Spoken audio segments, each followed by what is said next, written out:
Namaste. Welcome to IndexTap Ghar Ki Baat. Today we have with us a very special guest. They are interior designers based out of Mumbai. They've been in this industry for over 33 years now, and they've taken projects in residential apartments, offices, bungalows, restaurants, shops, and the list just keeps going on. We actually had the privilege of inviting them over to our office to have an expert opinion view on interior designing. We are pleased to have Mr. Sanjeev Kedia and Ms. Neena Kedia on IndexTap Ghar Ki Baat today. Hello Mr. Sanjeev and Ms. Neena. Hi. Hi. Thank you so much for being here on IndexTap Ghar Ki Baat. Tell us, how did you start your journey in this industry? Was this something that you guys had already planned, or this just happened by fluke? It was love for interiors. That is how we started onwards on this. So we started individually. After marriage, of course, it became a joint venture. So you've done a lot of designing for residential apartments, for offices, for bungalows. How is all of this different from each other? Like, what is the time and effort it takes to, actually go see the particular site and then give your designing opinions? So designing, I feel, basically is the same. I mean, the input is the same. You gauge a client's requirement and design accordingly within a stipulated period of time. So whether it's an office, residence, or a shop, or a restaurant, the principles are the same, only the parameters may change. So we have actually a few set of questions which our home buyers had in mind, and we wanted to have an interior design expert opinion on that. So firstly, we would want to understand at what stage in an under construction property should we involve an interior designer? So if my client is HNI, I would ask him to do it at RCC stage, so that he can get a few changes if at all required by the developer. Later on, it's an impossible thing. Otherwise, a few months before fit outs is a good enough time. So the time duration and the kind of designing, the demolition for a revamped apartment versus an under construction is very different. They're actually very different, the approach, because when it comes to revamp projects, so there are a lot of constraints as far as budget, time, also sentimental, there are attachments by the clients, and they actually can't visualize a new space in the existing space. So yeah, it's challenging, but yeah, it's more interesting also. So what is the spacing among furnitures? What is the actual idea behind that? So good spacing leads to better movement throughout the house. So each space has to flow into the other seamlessly. So this happens only when your dimensions and spacing is perfect. Especially in Mumbai, where there is always a space constraint, the spacing has to be optimal. Previously, there was this trend of modular kitchens. Now there's something called as island kitchen, what everybody prefers and what everybody wants. Okay. What is the major difference besides? So basically, island kitchen is something, it's a standalone structure, and you are not placed against a wall, so there are no visual barriers. And there could be more number of people working on the, on that platform, and it could be much more fun and no visual barriers. So of course, no stress also. So a lot of fun element is added to it. And what could be the general minimum budget for basic interior design? So there is nothing minimum in interior.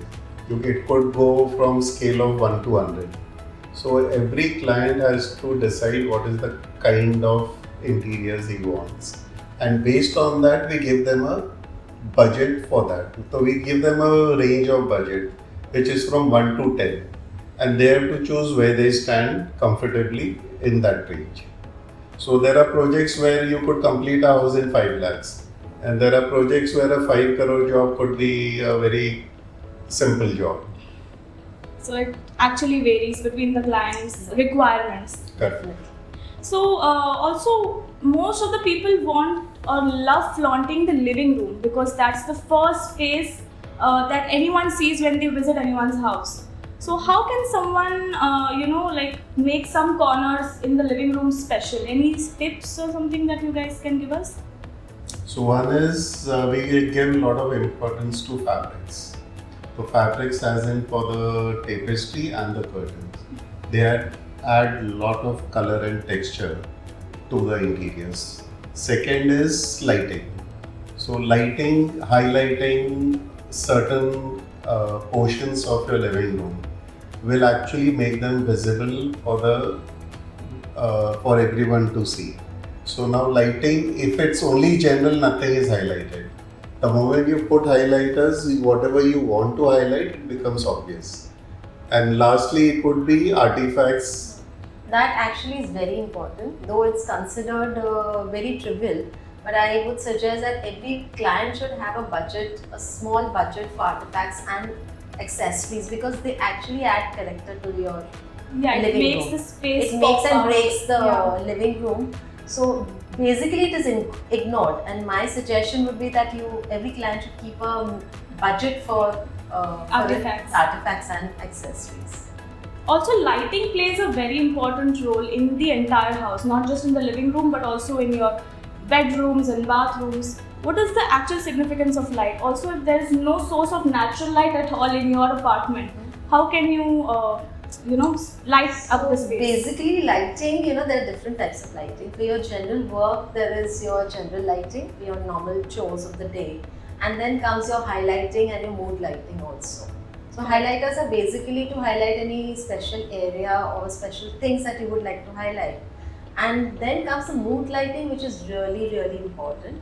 So that, you can create all kinds of drama with that mood lighting. So by the intensity of the light, by the color of the light. So of course, lighting is very, very important. And so, to design a kid's room, apart from using bright and poppy colors, what are the other elements that one should look for in designing a kid's room? So in a kid's room, actually it's not just the colors, that's a misconception. In fact, we've been using only whites and adding a lot of colors in fabrics and things, so that can be changed over a period of time. Correct. So you're not fixed to those colors. And the main part is adding the fun element to the room. So that can be done in various ways, knowing the kid, knowing his favorite comic character, adding play areas, adding a scribble wall. So that depends a lot on the age of the child. So yeah. Okay. And so there are a lot of people doing lighting and automations in their house. Everything is on your remote or on your phone. You just need to click and the lights turn on and off and other things. What is the tentative budget for that? Or also it depends upon the client's requirement. If we go in for 100% automation, it's still a very expensive feature. A normal house could cost 5 lakhs upwards to 20 lakhs only for automation. So what we generally suggest is for clients to go in for partial automation, which is very cost effective. So how do you maintain the uniqueness in each of the projects that you have? First and foremost is the client requirement, to understand what he needs and to provide for it without him knowing everything about it right from the beginning. Second is we like to infuse a lot of latest materials in various forms into the project and latest technology in any form in each and every of our projects. So that's our USP. It will always have the latest as far as the material range, trend, and a bit of technology.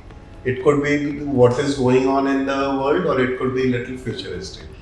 So there's this very big interior design company called LiveSpace. I'm sure we all must have heard about it. They are doing these interior designs on EMI basis. Also, do you guys have something like that, just in case if our home buyers would, try and contact you for designing their spaces? Generally, we always like to do plain designing and supervision. We would not like to take up contracts for designing. So Understood. that what LiveSpace does is fantastic, but it's not what we do. It's completely different. It's completely different. Okay, so those were all our set of questions and concerns, and I'm sure you have answered all of them, and our home buyers have got answers to all their doubts. Okay, thank you Thank very you much. so much. Thank you so much for having us. Thank you. Yeah.